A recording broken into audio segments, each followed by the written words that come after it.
Hello वर्गो, आज हम देखने वाले हैं कि आपके लव लाइफ में क्या चल रहा है। मार्च महीना लव लाइफ क्या ला रहा है, where this relationship is heading. So ये जो रीडिंग है ये sun moon rising and Venus signs के लिए है। अगर आपको मेरा काम अच्छा लगता है यू कैन कंसिडर सब्सक्राइब करने के बाद में बेल नोटिफिकेशन ज़रूर ऑन रखें वर्गो, अदरवाइज़ मेरे वीडियोस आप तक पहुंचेंगे नहीं। अगर आप में से किसी को पेड पर्सनल रीडिंग करानी है और हीलिंग या फिर फुल लाइफ का प्रेडिक्शन विद रेमेडीज़ चाहिए, you can visit my website. वहाँ पे आपको बुक अपॉइंटमेंट्स वाले पेज में सारे डिटेल्स मिल जाएंगे। So that's how you can reach me out and let's see what's happening. And अगर आप मेरे चैनल के मेंबर बनते हैं then you get lot of exclusive benefits, जिसमें से एक है कि आप लाइव स्ट्रीम के दौरान मुझसे अपने प्रॉब्लम्स पूछ सकते हैं एंड मैं आपको रेमेडीज़ प्रोवाइड करूँगी। And there are lot of exclusive readings, जो मैंने कहा ना इन डेप्थ रीडिंग्स हैं, वो भी आपको एक्सेसिबल होते हैं एज मेंबर। सो यहाँ पे आ जाते हैं, roles could be reversed at any point of time, ये ध्यान दीजिएगा वर्गो। ओके, सो आपके जो पर्सन है वो मूव हो रहे हैं because chariot is in their behaviour. तो मैं ये बोलूँगी शायद से अगर डिस्टेंस है आप, ये कोई फिजिकल ट्रैवल हो सकता है, otherwise they are coming towards this relationship, जहाँ पे कुछ चीज़ें अगर अनबन हुई है बिकॉज 9 ऑफ सोर्ड्स है, 9 ऑफ पेंटिकल्स है। सो यहाँ पे कोई एक स्पेस वाली, एक फ्रीडम वाली, यहाँ पे थोड़ी सी इमोशनल डिस्टेंस वाली मुझे एनर्जी ज़्यादा मिल रही है।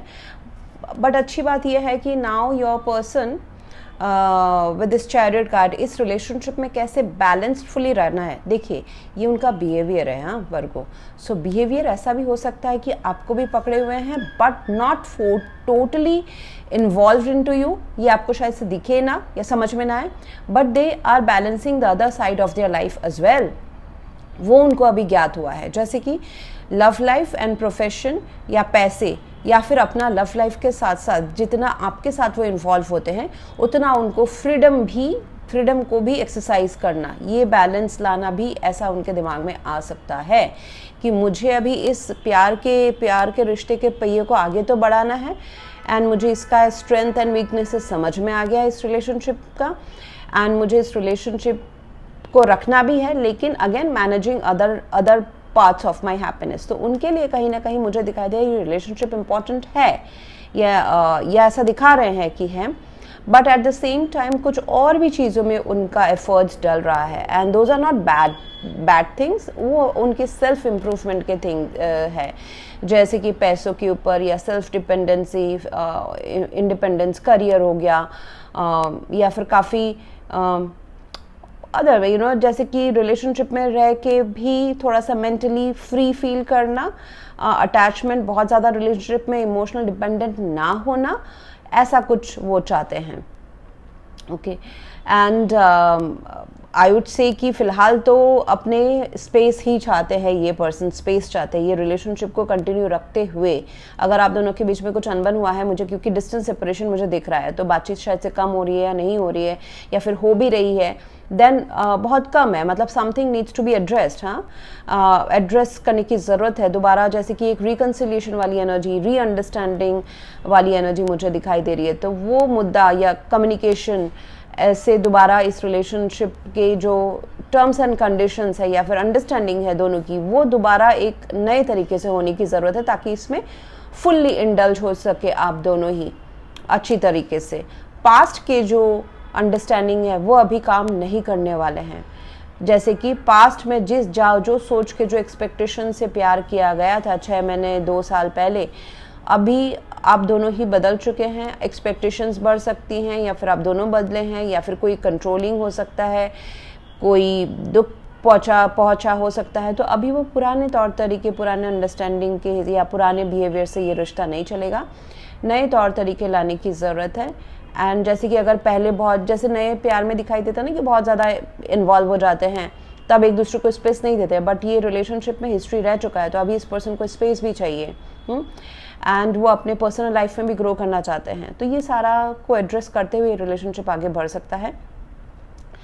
यहाँ पे एडवाइस ये रहेगा एंजल्स के द्वारा कि ये अपने जो एक्सपेक्टेशंस है या ड्यूटीज़ क्या निभाने हैं, क्या रिस्पॉन्सिबिलिटीज़ है, एक दूसरे को कितना खुश कर सकते हैं, रह सकते हैं या एक दूसरे से क्या एक्सपेक्ट कर सकते हैं, those things needs to be discussed again. तो ये जो बेस है, फाउंडेशन है इस रिलेशनशिप का, उसको रिकंस्ट्रक्ट करने की ज़रूरत है। सो यहाँ पे दिल खोल के बात करना बहुत इंपॉर्टेंट रोल प्ले करेगा इस टाइम पे। आपकी एनर्जी मुझे Virgo, again roles could be reversed at any point of time, ध्यान दीजिएगा। आपकी एनर्जी मुझे यहाँ पे दिखाई दे रहा है कि आप उनको मिस कर रहे हैं। आप अच्छे जो दिन थे, आपके मेमोरीज थे, उनको आप अभी भी याद कर रहे हैं। थोड़ा सा आप स्ट्रेस्ड आउट है विद द 9 ऑफ सोर्ड्स, थोड़ा सा स्ट्रेस्ड आउट है। आप सोच नहीं पा रहे हैं कि पुराने हमारे प्यार को कैसे दोबारा प्रैक्टिकली अभी इस टाइम पे उतारा जाए। क्योंकि ये जो प्यार है अभी आपके केस में मुझे दिल और दिमाग में, मतलब ये सोल में दिख रहा है, execution in the outer level नहीं दिख रहा है।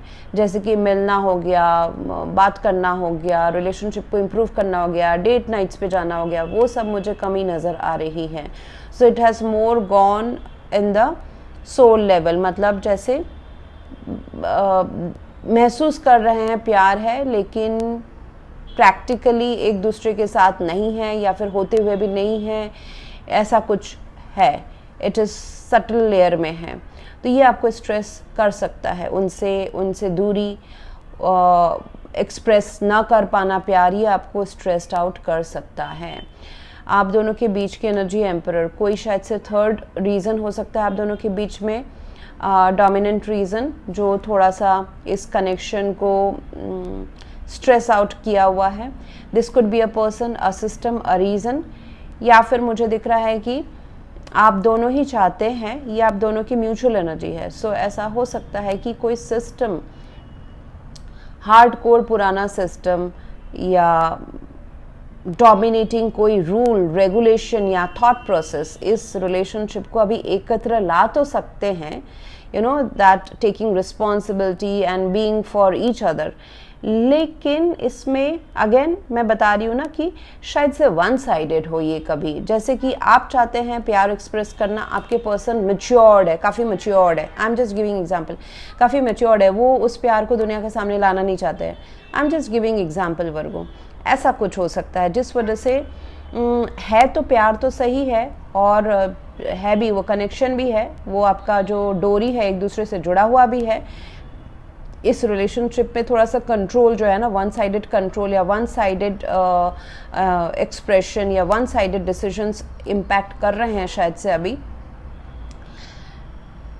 It is for the betterment of the relationship survive करेगा, लेकिन दिल का बचपना जैसा जो प्यार है ना, वो अगर आप दोनों में से कोई चाहता है निकालना, तो उसको थोड़ा सा अभी ऑन होल्ड रखने की ज़रूरत है। सो यहाँ पे ये भी बताया जा रहा है कि शायद से किसी को तो इस रिलेशनशिप में डिसीजन एंड कंट्रोल लेने की ज़रूरत है। How you want this connection to go, discuss it out. क्या आपको क्या चुभ रहा है, क्या आपके हिसाब से नहीं चल रहा है।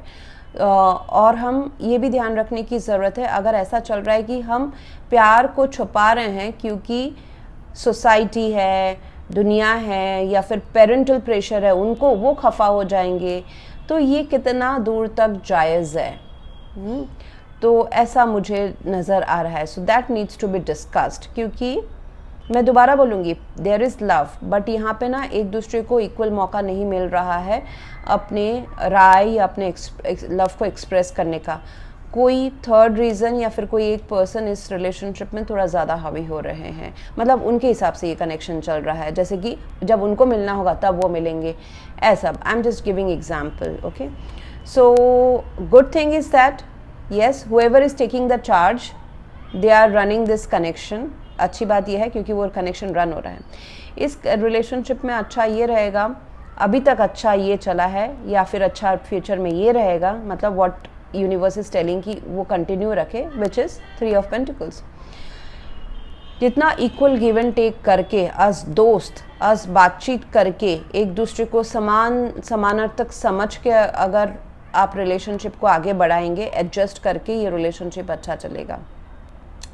एक दूसरे के नीड्स को समझे, क्या एक्सपेक्ट हो सकता है, क्या मीट हो सकता है, क्या नहीं मीट हो सकता है, ये सारा एक रिकन्सिलिएशन, री अंडरस्टैंडिंग, ये एंड यहाँ पे डेफिनेटली डिफरेंस है आप दोनों के बीच में। इट सेज मी दैट आप दोनों शायद से डिफरेंट कल्चर से आते हैं, डिफरेंट एनर्जी से आते हैं, डिफरेंट बैकग्राउंड से आते हैं, आप दोनों के बीच में डिफरेंस है।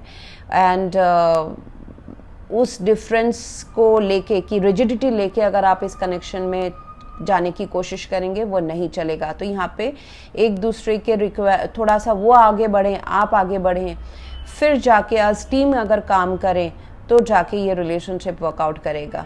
तो जब तक शायद से अभी तक हुआ भी है थोड़ा बहुत, बट फ्यूचर के लिए तो यही है, तभी ये वर्कआउट हो सकता है। अपने आइडेंटिटीज़ थोड़े थोड़े छोड़ने पड़ सकते हैं।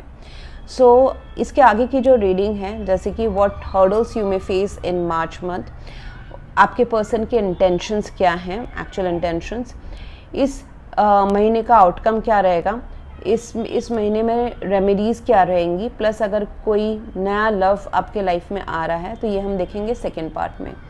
उसके लिए आपको मेंबर बनना पड़ेगा। अगर आप यहीं तक रहने की इच्छा रखते हैं then thank you very much for watching. Please to like, share, comment and subscribe. Thank you.